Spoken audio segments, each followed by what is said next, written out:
bonjour, c'est Ursule encore.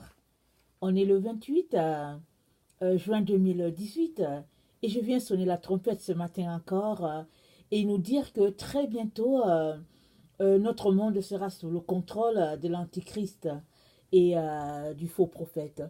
Alors vraiment, je viens vraiment vous encourager ou nous encourager tous à, à prendre au sérieux les messages d'avertissement du Seigneur. Et au fait, on a toujours l'impression qu'on a toujours le temps ou que c'est quelque chose de lointain. Mais je viens vous dire que ce n'est plus lointain. Alors, Dieu sait toutes choses et le Seigneur Jésus sait quand ça va arriver. Alors, il y a un événement qui va faire que, bon, voilà, l'Antichrist va prendre le contrôle. Et ça va arriver très vite, au fait. Très, très vite. Mais ceux-là qui se préparent maintenant ne seront pas surpris.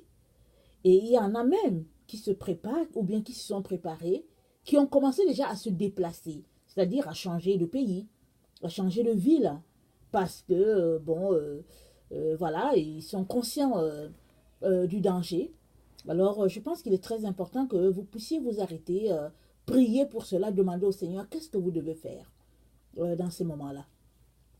Maintenant, je veux dire, c'est pas quand ça va arriver, mais maintenant que vous écoutez ce message, il est très important que vous allez chercher la face du Père pour lui demander si vraiment l'urgence du temps est telle que vous entendez par ma bouche, peut-être aussi par la bouche d'autres personnes. Et qu'est-ce que vous êtes appelé à faire en ce temps-là? Est-ce que vous devez vous déplacer? Est-ce que vous devez continuer de rester dans le pays où vous êtes? Parce que bon, voilà, il est important qu'on sache si on est à la bonne place. Donc voilà. Alors aujourd'hui, je viens apporter un enseignement sur le faux prophète et puis ses tromperies. Donc bientôt, donc, on verra un semblant de réveil dans le milieu chrétien. Je mets entre guillemets dans le milieu dit chrétien. Parce que vous savez déjà que le mouvement œcuménique est assez prospère. Et c'est un peu vanté par-ci par-là. Peut-être que ça a commencé depuis 2000, peut-être 14, où Rome a commencé à faire la promotion de cela. En tout cas, depuis l'avènement de ce nouveau pape. Alors, ils vont de pays en pays, d'église en église, pour essayer de convaincre les gens à retourner à cette unité-là qu'il y avait avant. Parce qu'avant, vous savez, c'était l'église catholique romaine qui était la seule église sur la terre. Jusqu'à ce que Martin Luther, au fait, fasse sortir toutes les choses qui étaient cachées au peuple et que la Bible parvienne à tout le monde. Et donc voilà, le mouvement est parti avec Martin Luther, ce prêtre-là, qui a révolutionné ce milieu, si bien que bon, beaucoup de protestants ont été tués. C'est pourquoi on les a appelés protestants. Ils ont protesté contre l'autorité de Rome, contre le fait d'adorer Marie, et puis contre le fait qu'ils voulaient lire la Bible, contre le fait qu'ils refusaient d'adorer les gens qui sont morts, qu'ils soient des vrais chrétiens ou pas. Alors, ces gens-là ont connu des moments terribles. On a brûlé des stades avec des gens dedans, on les mettait, et puis on mettait le feu là à l'intérieur. Et il y a eu des atrocités. Il y a des gens qui ont été lancés aux animaux féroces pour être déchiquetés à cause de leur foi. Et si on se rappelle bien, Jeanne d'Arc a péri, brûlé comme une martyre à cause de sa foi. Donc, cette église catholique-là, celle-là que nous connaissons vraiment, est donc dans la business de convaincre l'église évangélique aujourd'hui de retourner vraiment sous l'autorité de l'église romaine, parce que l'église romaine a changé. Donc on va voir donc au milieu de toutes ces églises-là, surtout les églises indépendantes qui travaillent ensemble pour convaincre la communauté évangélique de retourner sous l'autorité de Rome. Il y a beaucoup de choses qui vont se passer sous cette église-là. Elle va faire des miracles. Le pape sera là en train de faire des miracles, en train d'enseigner, et puis il va séduire beaucoup les gens. Déjà même que quand il est devenu pape, Beaucoup de gens ont dit que oui, il est différent des autres, que ce pape-là, il aime le peuple. Et si nous nous rappelons, il y a les leaders de l'Église, les églises dites évangéliques ou bien les églises à dénomination indépendantes qui se sont levées, qui sont allées vraiment le saluer, l'encourager. Les gens comme les ministères de Kenneth Copeland, de James Robinson. Je ne peux pas citer tout le monde, mais je vois un peu la photo avec tout ce groupe de personnes-là. Et les gens étaient encouragés, se disaient que non, ce pape-là, il est différent et tout. Et donc, voilà, donc, sous ce pape-là, donc, il y a beaucoup de miracles qui vont se passer et beaucoup de personnes seront séduites parce que elles vont regarder, elles vont voir que non, finalement, au fait, on reprochait beaucoup de choses à l'Église catholique, mais l'Église catholique a changé et il y a même les mouvements de l'esprit qui vont se passer là-bas. Les gens vont parler en langue et puis ils vont dire que c'est le feu de l'esprit. Évidemment, ils vont parler en langue, mais c'est le parler en langue démoniaque. Il y aura des guérisons et il y aura au fait une communauté qui va, entre guillemets, ressembler à la communauté de l'église, la première église des actes des apôtres, parce que ce groupe-là, ils vont tout faire pour se venir en aide les uns les autres afin de démontrer aux chrétiens qui sont à l'extérieur que non, au fait, ils marchent par l'amour, qu'ils marchent par le Seigneur Jésus-Christ. Et puis bon, c'est aussi un groupe qui ne manquera pas vraiment de possession matérielle parce que Dieu, c'est le Dieu qui pourvoit. Et puis ils sont... comment on appelle ça, les descendants d'Abraham. Abraham est riche, donc on va voir chez eux des richesses, des voitures, des maisons, un certain luxe, un certain standing dans la société, et vraiment une joie apparente de vivre. Et ça va attirer beaucoup de personnes, et les autres vont vraiment les admirer, et plusieurs vont quitter leur église normale pour les joindre. Et on va parler vraiment de tout ce réveil-là qu'il y a dans le milieu catholique ou bien dans l'église œcuménique. Et ce groupe-là, vraiment, plusieurs personnes dans ce groupe-là dénonceront tous ceux-là qui vont appeler ça abomination. Parce qu'évidemment, dans une famille, dans une maison, il y a certains qui vont voir, qui vont dire que non, non, non, ils vont essayer de raisonner les autres pour dire que mais non. Écoute, tu es en train de te livrer entre les mains du loup parce que c'est dit que c'est lui le faux prophète. Et alors, plusieurs enfants dénonceront les parents, plusieurs frères dénonceront leurs sœurs, les cousins dénonceront les amis, etc. Ce sera vraiment, vraiment un méli-mélo de dénonciation. Et tous ceux-là qui voudront marcher uniquement par la foi, qui vont dire que non, moi je ne veux pas renier Jésus, j'ai ma Bible et je ne veux même pas aller à l'église, je vais adorer mon Dieu à la maison. Il y a plusieurs qui vont se retrouver en prison à cause de leur foi. On va faire tout ça pour pouvoir les décourager, on va faire tout ça pour leur priver de liberté. Mais alléluia, une fois en prison, Dieu va continuer de faire des miracles parmi eux parce que là-bas en prison, ils vont convertir les autres qui sont en prison qui n'ont pas le Seigneur. Mais ce groupe-là sera maltraité. Ils seront tellement maltraités à cause de leur foi et au nom du fait qu'ils ne veulent pas obéir à l'autorité, on va les punir. N'oublions pas que dans le livre de Romains, je pense que c'est là que Paul nous exhorte à obéir à l'autorité parce que Dieu nous demande de respecter ce qu'il a mis en avant de nous. D'ailleurs, même, c'est dit de prier pour nos leaders afin qu'on puisse mener une vie en paix.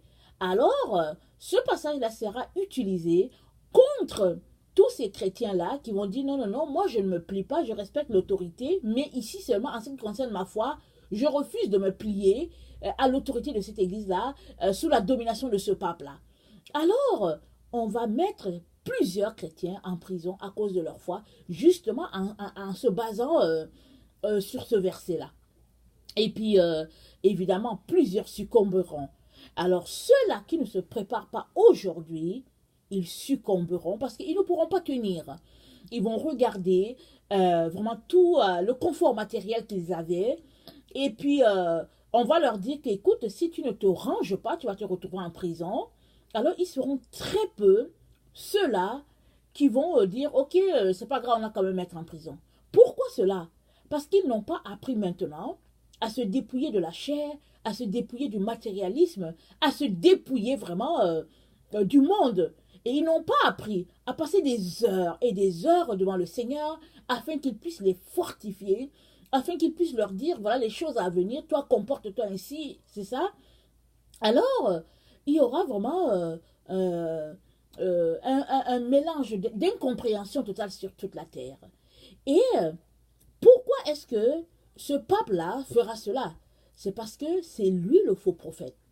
C'est lui qui est appelé à marcher en avant de l'Antichrist, tout comme Jean-Baptiste a marché en avant du Seigneur Jésus-Christ.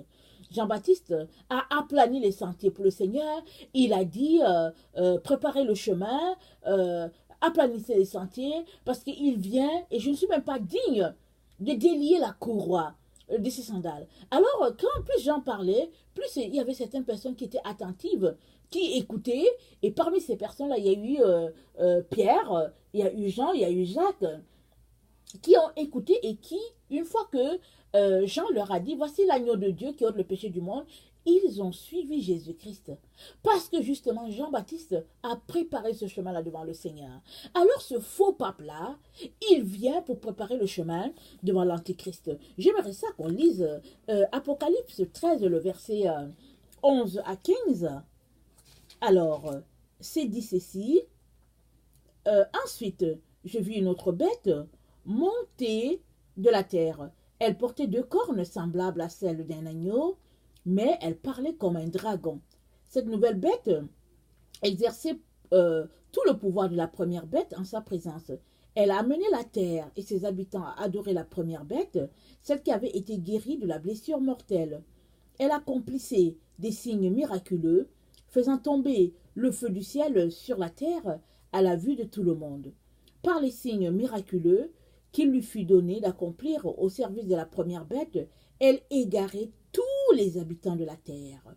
Elle leur demandait de faire une image de la bête qui avait été frappée de l'épée et qui était de nouveau vivante. Il lui fut même donné d'animer l'image de la bête, et l'image se mit à parler, et elle faisait mourir ceux qui refusaient de l'adorer. Alors, donc voilà un peu ce que ce pape-là va faire. Il va faire que il va amener les gens à adorer la première bête qui est l'Antichrist. Et ce qui est dommage, c'est que, au fait, nous sommes en plein dans ce qui se passe, mais il y a encore beaucoup d'enfants de Dieu qui ne croient pas. Qui ne croient pas que ce pape-là, qu'il s'agit de ce pape-là, qui ne croient pas que vraiment on est dans le feu de l'action. Et ils traînent les pas. Parce que si tu es conscient que le danger est là, et que le danger a commencé, et que le danger va aller en s'amplifiant, tu vas chercher à mettre ta vie en sécurité. D'abord, la première sécurité dont tu as besoin, c'est de la donner à Jésus-Christ. Parce que de toutes les manières, oui, ça va commencer peut-être en Occident, mais ça va se répandre sur toute la terre. N'oubliez pas la traite négrière. La traite négrière, au fait, a été populaire. Pourquoi? Ou bien a été quelque chose de grandiose qui a marché. Pourquoi? Parce que tous les rois traditionnels ont reçu l'information que s'ils ne se pliaient pas, eux-mêmes, ils seraient d'abord déportés en premier ou bien ils seraient tués. Donc, il y avait déjà cette menace-là. Et pour ne pas mourir, les rois traditionnels livraient leur population. Les hommes les plus robustes, ils les livraient à l'esclavage. Alors, ce sera la même chose sous l'autorité du pape. Le message sera passé partout. Et puis, c'est qui va dénoncer les autres? Ce sont les églises actuelles. Les églises actuelles, parce que le système est fait de telle sorte que nos églises sont déjà mordues à la cause de l'Antichrist. Regardez un peu ce qui se passe dans les églises. On demande aux pasteurs de dire la vérité aux gens, mais ils passent leur temps à entretenir le peuple. Ils passent leur temps à faire comme si le peuple est assis dans un amphithéâtre et que le peuple a besoin de recevoir des demi-vérités. Parce qu'aujourd'hui, dans notre temps, On a peur de dire aux autres, on a peur de dire au peuple que si tu continues de marcher dans le péché, alors le péché va te conduire en enfer. On a peur de dire au peuple que l'enfer existe en réalité et qu'il est très important que le peuple puisse mener une vie sanctifiée. Alors, on préfère garder les membres et se dire que ils vont aller prier chez eux, ils vont aller lire la Bible et ils vont découvrir les vérités. Mais au fait, c'est quoi le travail d'un pasteur? C'est quoi le travail d'un évangéliste? C'est de dire la vérité à la brebis, afin que la brebis sache comment se comporter, comment se tenir. Mais malheureusement, c'est pas ça qui se passe. Alors, on entretient le peuple et petit à petit, on conduit le peuple à accepter que l'Église, c'est comme ça. Alors, aussi bien que dans nos églises aujourd'hui, il n'y a plus de miracles, et l'église, elle est faible, elle est là, assise, et elle attend. Chaque dimanche, les gens vont dans l'église, et puis ils attendent, ils languissent après quelque chose, ils attendent quelque chose que le prédicateur, le pasteur, l'évangéliste va leur donner pour qu'ils puissent avoir de quoi manger. Mais au fait, on leur donne un faible repas et puis on les laisse aller. Mais en se comportant comme ça envers le peuple, on est en train de conduire le peuple tout droit dans la gueule du faux prophète. Parce que le faux prophète, qui est-ce qu'il est? C'est juste quelqu'un qui... c'est un loup, en fait. Le faux prophète, c'est un loup, mais habillé en habit de brebis. Alors, si on regarde autour de nous, on sait déjà qu'il y a plusieurs églises comme ça, qui sont les églises satanistes, où le pasteur vient, alors il fait des miracles à ne pas en finir. Quand tu vois le pasteur habillé, mais tu te dis, mais c'est quelle autorité sur la terre, c'est quel président de la terre? Il suffit juste d'aller sur Internet pour les voir. Et qu'est-ce qu'ils font? Ils multiplient de l'argent et... les pauvres personnes qui n'ont pas les moyens s'en vont et souvent ils payent l'entrée. Par exemple, peut-être pour une affaire de 10 dollars, parce qu'ils se disent qu'en donnant 10 dollars, peut-être qu'ils vont ressortir de là avec 10 millions, je ne sais pas. Alors, ils vont dans les églises de ce genre-là pour non seulement s'appauvrir davantage, mais pour y vendre leur âme, de telle sorte qu'ils deviennent l'esclave de Satan. Alors, ça n'en finit pas un tel cercle. Et le peuple, donc, est préparé à rester là, attendre tranquillement, recevoir quelque chose, mais dans le fond, le peuple attend tout simplement être conduit dans la gueule de l'Antichrist. Alors voilà un peu ce qui se passe autour de nous. Et, tout le monde donc va se retrouver à écouter ce faux prophète-là qui va faire des miracles extraordinaires, vraiment extraordinaires. Et peut-être même que ça sera retransmis à la télévision, je ne sais pas. Parce que ça va faire ressortir le réveil qu'il y a dans le milieu catholique, qui dans le temps est mort, parce que l'église catholique s'est associée à l'église évangélique, et comment ensemble la mère et la fille font des prouesses. C'est ça qui sera dit. Et le Seigneur te dit, méfie-toi. Quand tu vas voir ça arriver, alors méfie-toi, prends tes jambes à ton cou pour ne pas être englobé complètement. Parce que quand tu vas voir ça arriver, soit dans ton église, soit à la télévision, soit autour de toi, commence à demander au Seigneur s'il faut que tu trouves un refuge quelque part dans une jungle là, quelque part. Parce que quand ça va arriver, ça veut dire que dans peu de temps, tu vas voir l'Antichrist venir. Parce que quand ça va arriver, ça a déjà commencé. Ça a déjà commencé de façon très très subtile. Mais à un moment donné, ça sera vraiment quelque chose de grandiose. Et pendant que ce faux prophète-là va aller rencontrer les rois de la terre pour leur dire d'adorer l'image de la fausse bête, de l'Antichrist, les deux témoins, qui seront les deux prophètes de la fin de temps, iront aussi voir les mêmes rois pour dire, méfiez-vous, le jugement de Dieu arrive. Les deux prophètes seront là, sur la terre pour dire aux gens, n'écoutez pas ce qui se passe. N'obéissez pas à ce monsieur-là parce que c'est lui le faux prophète. Et ils vont aller.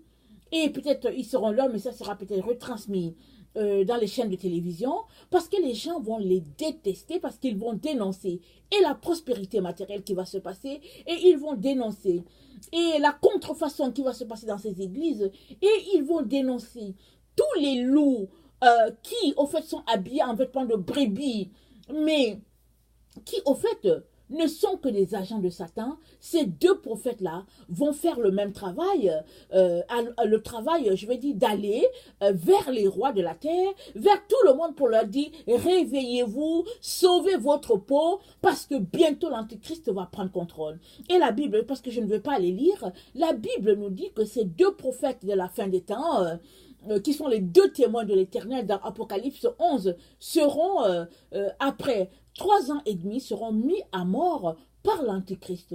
Et quand l'Antichrist les mettra à mort, c'est là que l'Antichrist va prendre le contrôle total de la terre.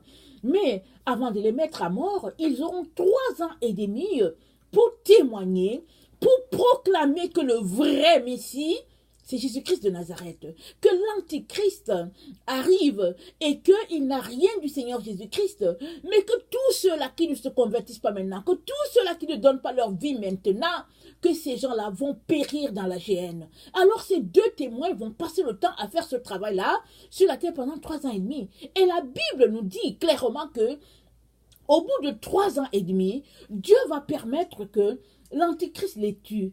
Et les gens vont tellement les détester que pendant 3 jours et demi, leur corps sera exposé sur la place publique. Ils ne vont pas permettre que ces deux témoins soient enterrés. Parce que les gens vont dire, ils vont bafouer leurs cadavres. Ils vont dire que non, non, laissez-les là, et puis que les gens admirent. Alors, vous savez, aujourd'hui avec Internet, avec les cellulaires, avec les réseaux sociaux, les gens vont prendre l'image de ces deux-là, on va envoyer ça à tout le monde pour dire, ils sont vraiment morts. Il y aura peut-être des mouches autour d'eux, le corps sera peut-être en train de se décomposer, et si c'est dans un temps de chaleur, alors on ne sait pas ce qui va se passer, mais leur photo, leur image sera partout. Jusqu'à ce que, au bout de 3 jours et demi, Dieu envoie un réveil dans leur corps et que vraiment ils se lèvent et que de là, la Bible dit que ils entendent une voix qui dit montez ici et tout le monde va les voir monter.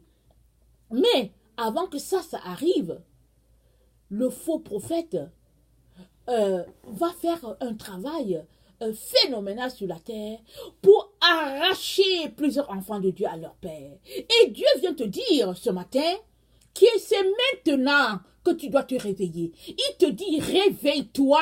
On est dans ce temps-là où bientôt, très très bientôt, les choses vont commencer. Mais Dieu nous donne un temps de grâce. On est dans un temps de grâce où il faut se repentir. Ne te dis pas que tu as encore le temps, parce que tu ne sais pas c'est combien de temps. Tu ne sais pas c'est combien de mois qui te restent. Tu ne sais pas.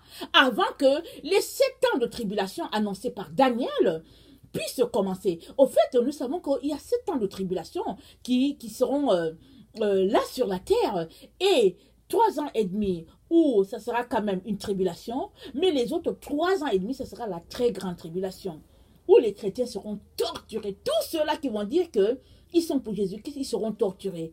Et de ce que le Seigneur m'a fait comprendre, ils seront torturés par des démons sous forme humaine. Parce que vous savez, un humain, il va te torturer et tout, et peut-être qu'il aura peut-être pitié, je ne sais pas, mais ces gens-là, ils n'auront aucune pitié, ils vont torturer les chrétiens vraiment de façon à leur faire renier leur foi. Et il n'y a que ceux-là qui se sont préparés qui vont aller jusqu'au bout. Parce que plusieurs peut-être vont se laisser torturer peut-être pendant un jour, et après ils vont dire que non, je ne suis plus capable, je vais aller du côté de l'Antichrist. Parce que ils ne vont pas vouloir que tu meurs tout de suite. Ils vont te torturer pour que tu renies ta foi. Parce que si tu te tues tout de suite, c'est fini, ils n'ont rien gagné. Mais s'ils te torturent, alors là, ils vont voir le supplice sous tes yeux. Et ils vont faire ça à plusieurs enfants de Dieu. Et ça, le Seigneur Jésus-Christ ne veut pas ça pour toi. Toi qui m'écoutes. Il te dit, viens à lui maintenant. Laisse aller le monde. Laisse aller ta recherche de l'argent. Toutes ces choses-là après lesquelles tu cours, Jésus-Christ dit, laisse ça. Viens alors que maintenant il est encore temps. Parce que toutes nos églises sont sous un système terrible, formaté, de façon à ce que l'Antichrist puisse prendre leur contrôle. Regardez, les églises, elles sont enregistrées, elles sont sous une certaine... il y a des codes pour elles, il y a toutes sortes de lois qu'elles doivent observer. Regardez bien, il y a plusieurs églises qui sont déjà rangées, qui consacrent les pasteurs homosexuels, qui se sont qui sont adaptés, si je peux dire. Il y a déjà plusieurs pasteurs qui sont sortis pour dire qu'au fait, je ne savais comment dire, mais je viens officiellement dire que je suis un homosexuel. Dieu aime aussi les homosexuels et tout. Il n'est pas question de détester. Dieu ne déteste pas les gens. C'est pas parce que tu es homosexuel, c'est pas parce que tu es adultère ou bien voleur que Dieu ne va pas t'aimer. Dieu aime tout le monde. Mais il dit, laisse aller le péché. Peu importe la forme du péché, il te dit, laisse ça aller. Parce que le péché ne peut pas subsister devant moi, Dieu. Je suis pur, je suis saint, il n'y a pas de péché en moi. Alors toi, puisque tu es mon fils, laisse aller la chair, laisse aller le monde. Viens à moi avec tout ton péché, avec tout ton bagage, et je vais te sanctifier, je vais te purifier. C'est ça que Dieu te dit. Alors, si tu entends ce message-là, viens maintenant au Seigneur. Écoute ce message-là. Et puis, sensibilise plusieurs personnes par rapport à ce message-là, parce que nous sommes proches. Nous sommes proches de ce temps-là. En tout cas, c'est ça que le Seigneur me dit. Nous sommes proches. Il n'y a plus de temps à perdre. Et j'aimerais vraiment qu'on puisse aussi lire Apocalypse 16, le verset 13 à 15, pour voir ce que ce faux prophète-là va faire, ce monsieur habillé en brebis alors que c'est un loup. Alors le verset 13 à 15, je lis. Je vis alors sortir de la gueule du dragon, de celle de la bête et de la bouche du faux prophète, 3 esprits impurs ressemblant à des grenouilles. Ce sont les esprits démoniaques qui accomplissent des signes miraculeux. Ils s'en vont trouver les rois du monde entier pour les rassembler pour le combat du grand jour du Dieu puissant. Voici, je viens comme un voleur. Heureux celui qui se tient éveillé et qui garde ses vêtements, afin de ne pas aller nu en laissant apparaître sa honte aux yeux de tous. Les esprits démoniaques rassemblèrent les rois dans le lieu appelé en hébreu Armageddon. Donc voilà, écoutez, donc ce monsieur-là, sous l'autorité du nom que c'est un pape, va faire des choses terribles, terribles. Et il est temps que vraiment, toi, tu puisses te réveiller. Comme on vient de lire au verset 16, Jésus dit, je viens comme un voleur, heureux celui qui se tient éveillé et qui garde ses vêtements, afin de ne pas aller nu en laissant paraître sa honte aux yeux de tous. Et il ne s'agit pas d'un pape qui va venir plus tard. Je vous encourage à aller lire la prophétie de Malachie. C'est sur Internet. C'est la prophétie des 7 derniers papes. Et selon cette prophétie-là, le pape actuel, c'est le dernier pape. C'est lui le dernier pape. Alors, si cette prophétie est de Dieu, et je crois qu'elle l'est, alors on comprend qu'on est très très proche du moment où les 7 ans de tribulation vont se passer et on va tomber dans le millénium. Alors il n'y a plus le temps à perdre, mes chers frères, chères sœurs. Il n'y a plus le temps. Je viens vous encourager à saisir vraiment l'urgence des temps et à ranger votre vie, à sensibiliser vos enfants, à sensibiliser les personnes autour de vous pour leur dire, il n'y a plus le temps. Donc voilà, on va voir cette église-là émerger très très bientôt. Au fait, pour le moment, peut-être que vous ne le savez pas, elle émerge déjà. C'est ce qui se passe dans nos églises. Elle émerge. Mais on ne se rend pas compte. Et puis un jour, comme ça, tout le monde devra se plier. Un peu comme, vous savez, le temps où Jésus-Christ devait naître, il y a eu un édit de César Auguste ordonnant un recensement de toute la terre et tout le monde s'y est mis. Il fallait que tout le monde parte. Même Marie qui était enceinte, qui était à terme, devait partir. Et puis elle est partie. Et c'est dit selon la prophétie que le Messie devait naître à Bethléem. Donc ils sont partis pour s'enregistrer. Et ce qui devait arriver, arriva. Alors c'est la même chose. Un jour, il y a un édit qui va sortir, venant de l'autorité de l'Église, et puis venant du pape, ordonnant à toutes les églises de se mettre en règle et que toutes les églises qui ne se mettront pas en règle récolteront. Regardez, je vais vous dire, hein, là où je me trouve, écoutez, il y a eu je pense que ça va faire 2 ans, qu'on nous a fait sortir de l'endroit où on adorait. Alors, on ne voulait plus de nous. Alors, quelqu'un en coulisses nous a dit qu'au fait, ils ont reçu l'information qu'ils ne veulent plus les églises dans les centres communautaires et dans les écoles. Et puis bon, finalement, il y a une personne dans l'église qui allait demander à des personnes comme si pour dire, mais est-ce que je peux avoir un local? Vous savez, au niveau des écoles, il y a toujours les gymnases où on peut adorer et tout. Alors, il y a une personne dans cette école-là qui est venue la voir pour lui dire, écoute, moi, je n'aurais pas de problème à vous donner notre gymnase, parce que de toutes les manières, c'est pas utilisé, mais on a reçu l'ordre de très très haut pour dire de ne louer aucun local à tout ce qui s'appelle église. Alors, vous comprenez, il y a 2 ans de cela. Il y a 2 ans de cela. Et puis, on a peiné à avoir un endroit pour adorer notre Dieu. On a vraiment peiné.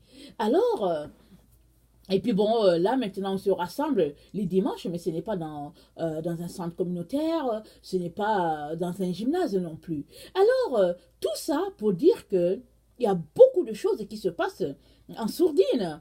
Et comme ça, un jour, allez, ça va sortir, il y aura un édit qui va ordonner à tout ce qui s'appelle église de se mettre au pas, s'il vous plaît, sous l'ordre du pape.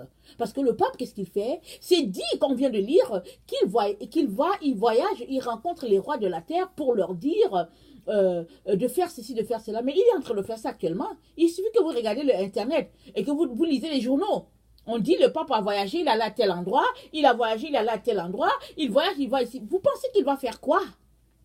Il va justement, dès qu'il arrive dans un pays, il demande au pays de faire de faire des changements. Et les gens se mettent au pas, s'il vous plaît. Et ils travaillent avec la collaboration des Nations Unies. Écoutez, il y a beaucoup de changements. Je vous disais dans une des vidéos que récemment, j'ai lu quelque chose sortant je pense, de l'UNESCO, où on demandait l'éducation sexuelle à un enfant de 5 ans. Est-ce que ça vous dit quelque chose? Un enfant, il est fait juste pour être un copycat. Les enfants, c'est tout ce qu'ils font. Ils copient tout ce qu'ils voient. Parce qu'en fait, ils n'ont conscience de rien. C'est la pureté chez l'enfant. Alors, à 5 ans, tu veux donner un cours d'éducation sexuelle à un enfant. À 5 ans. N'est-ce pas qu'il va aller faire la pratique, n'est-ce pas? Alors c'est comme ça qu'ils sont en train de polluer la société, en train de la souiller, afin que le monde entier devienne comme Sodome et Gomorrhe, où il y avait toutes sortes d'abominations entre enfants et parents, entre enfants et enfants, toutes sortes d'hérésies qui se passaient. C'était tout simplement terrible. C'est ça qu'ils sont en train de rendre notre monde. Mais ils le font de façon officielle et ils le font de façon vraiment tranquille. Et finalement, les parents vont se dire, bon, finalement, qu'est-ce qu'on va faire? Au fait, c'est ça, c'est la loi, c'est la règle et tout. Non! On doit comprendre que c'est le temps de la fin. Alors, il y en a qui se disent qu'il faut qu'ils marchent pour dire que non, arrêtez et tout. Mais personne ne va vous écouter. Parce que le monde est en marche. Parce que Jésus-Christ doit prendre le contrôle du monde. Jésus-Christ doit établir son royaume, le millénium. Alors, ce sont des choses qui vont arriver. Jésus-Christ nous a dit que ça va arriver et ça doit arriver.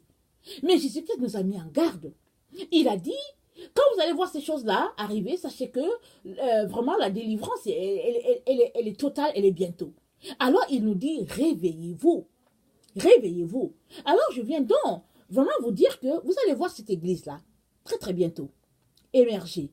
Réveillez-vous. Quand vous allez voir ça, vous deviez comprendre que vraiment, bientôt, très très bientôt, l'Antichrist va prendre contrôle. Alors, ne vous laissez pas leurrer, ne vous laissez pas tromper, ne vous laissez pas voler les yeux que Jésus-Christ vous a donnés pour pouvoir comprendre ce qui se passe. Alors, vraiment, je vous encourage à lire beaucoup votre Bible, à lire beaucoup le livre d'Apocalypse, parce que l'Apocalypse nous montre beaucoup de choses, nous révèle beaucoup de choses, et nous dit vraiment dans quel temps nous sommes. C'est vrai que l'Apocalypse n'est pas souvent en séquence, mais avec l'aide du Saint-Esprit, avec des lectures sur Internet et tout, vous pouvez réussir à découper et à situer à peu près dans quel temps nous sommes. Donc voilà, que le Seigneur vraiment nous donne de nous préparer et de ne pas négliger tout ce qu'il est en train de nous dire. Alors si toi tu es quelqu'un qui ne connaît pas le Seigneur Jésus-Christ, je viens te dire que Jésus-Christ est mort aussi pour toi, afin de te réconcilier à Dieu le Père. Il n'y a aucun prophète qui va te sauver. Et Jésus-Christ est le seul, parce que c'est lui le pont entre Dieu et les hommes. Alors je viens t'encourager à lui donner ta vie, afin que ta vie ait un sens, que ta vie ne soit pas juste gâtée pour rien, parce que Jésus-Christ va t'assurer cet avenir-là extraordinaire. Donc voilà, que la grâce de Dieu demeure sur chacun d'entre nous, et vraiment que le Seigneur nous donne de nous apprêter. Voilà, soyez bénis, je vous aime, Dieu vous aime plus. Merci.